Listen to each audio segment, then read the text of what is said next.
भारत और फ्रांस ने मिलकर अमेरिका को पहुंचाया नुकसान। भारत की फ्रांस में भव्य तरीके से एंट्री। यूपीआई और रुपे कार्ड का जलवा अब फ्रांस में भी दिखेगा। दोस्तों, अगर यह बात कोई दूसरी सरकार में कही जाती तो इस बात पर यकीन कर पाना थोड़ा मुश्किल होता कि यहाँ पर भारत फ्रांस में अपना दबदबा बनाने जा रहा है। लेकिन इस सरकार में यह सब पॉसिबल है। आप ये बात तो अच्छे से जानते होंगे कि मोदी है तो मुमकिन है। इसलिए आपको इस चीज़ पर संदेह नहीं करना चाहिए कि अगर भारत ऐसा कुछ भी करता है तो भारत ऐसा कैसे कर सकता है। यहाँ पर भारत एक ऐसा इतिहास रचने वाला है जिससे अमेरिका को भी भारी झटका लगने वाला है। और भारत शुरुआत तो फ्रांस से कर रहा है, लेकिन यूरोप के देशों में भारत धीरे धीरे करके अपनी अच्छी पकड़ बनाएगा और उनको भी अपने इस चीज़ का लाभ देगा। तो चलिए समझने की कोशिश करते हैं कि यहाँ पर भारत ने कौन सा ऐसा काम कर दिया है जिससे अमेरिका जैसे देशों को भारत के इस काम से तगड़ा झटका लग गया है। लेकिन उससे पहले अगर आपने भारत की बढ़ती ताकत के लिए नीचे कमेंट बॉक्स में जय हिंद नहीं लिखा है तो लिखना ना भूले। चलिए बढ़ते हैं वीडियो की। दोस्तों, यहाँ पर भारत फ्रांस का सहारा लेकर पूरे यूरोप में तहलका मचाने वाला है और यह खबर जब निकल कर आई तो इससे पूरा फाइनेंशियल मार्केट हिल गया।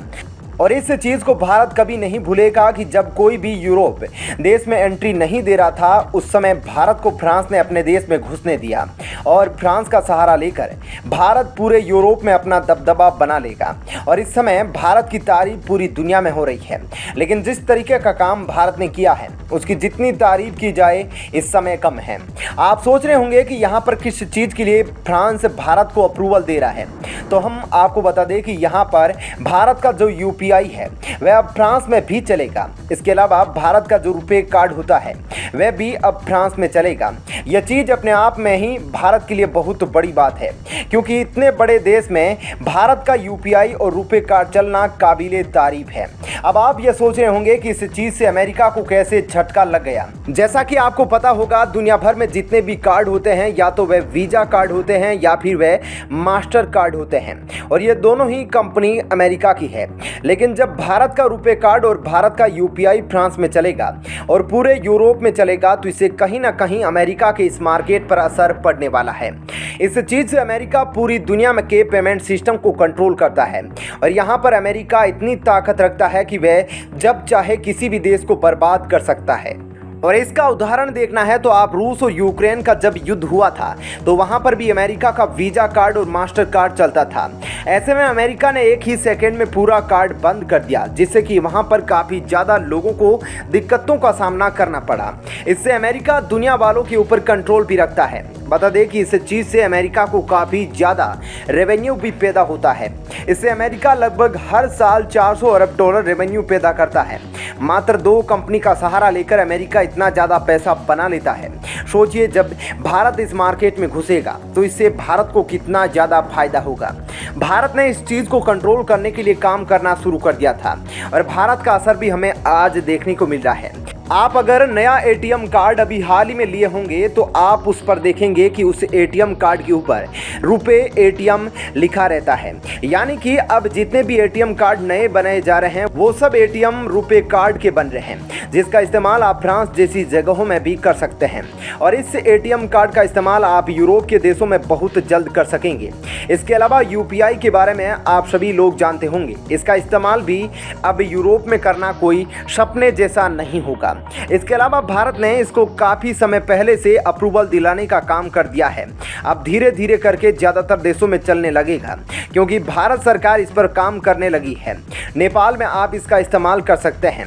यूएई में भी काफ़ी अच्छी मात्रा में भारतीय रहते हैं, इसलिए वहाँ पर भी इस कार्ड को अप्रूवल दे दिया गया है और वहाँ पर भी आप इस कार्ड का इस्तेमाल कर सकते हैं। दोस्तों, भारत ये बात भी समझ चुका है कि आने वाले समय में ज़्यादातर सिस्टम कैशलेस होने वाला है। इसलिए भारत ने यूपीआई का इस्तेमाल काफ़ी समय पहले ही शुरू कर दिया था और आज देश भर में ज़्यादा से ज़्यादा लोग यूपीआई का इस्तेमाल कर रहे हैं। आप देखेंगे एक सब्जी वाला सब्जी भी बेच रहा है तो उसके ठेले के ऊपर एक क्यूआर कोड रखा हुआ होता है।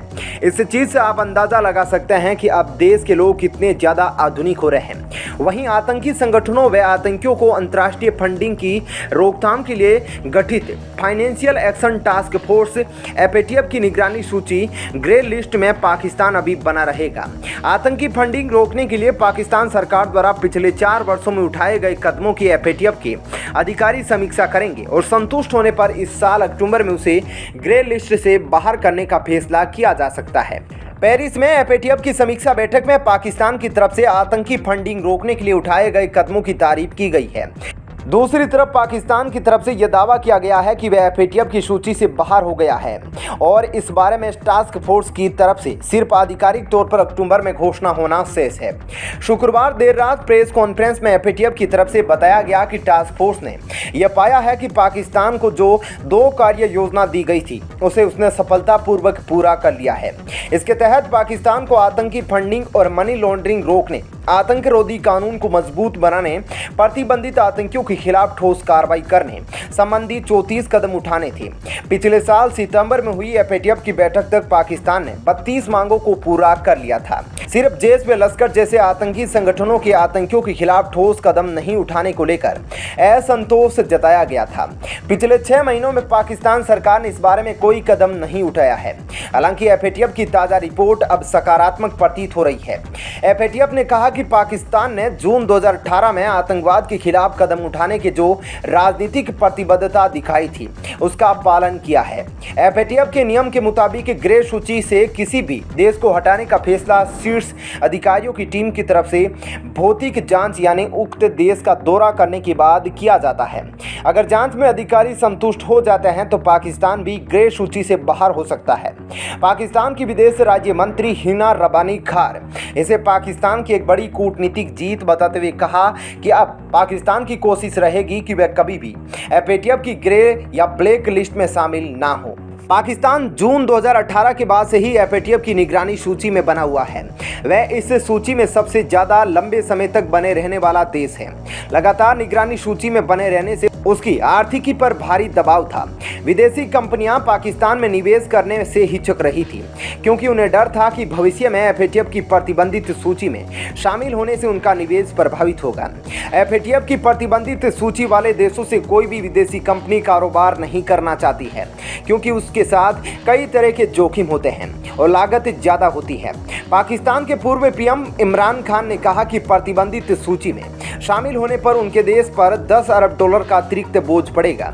दोस्तों, भारत के इस विचार पर आपका क्या विचार है?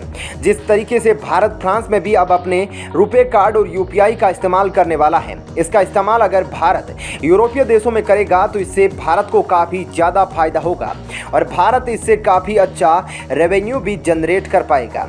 जिस तरीके से अमेरिका ने पूरी दुनिया में कब्जा करके रखा हुआ है, इस चीज़ से अमेरिका को कहीं ना कहीं झटका तो लगना ही था, लेकिन भारत अमेरिका के झटके की वजह से यहाँ पर अपनी कामयाबी थोड़ी ना रोक सकता है। इसलिए भारत ने इस पर काम करना काफ़ी लंबे समय तक शुरू कर दिया था और भारत को आज कामयाबी दिखती हुई दिखाई दे रही है। इसको लेकर आप क्या सोचते हैं? आप अपनी राय हमें नीचे कमेंट बॉक्स में बता सकते हैं।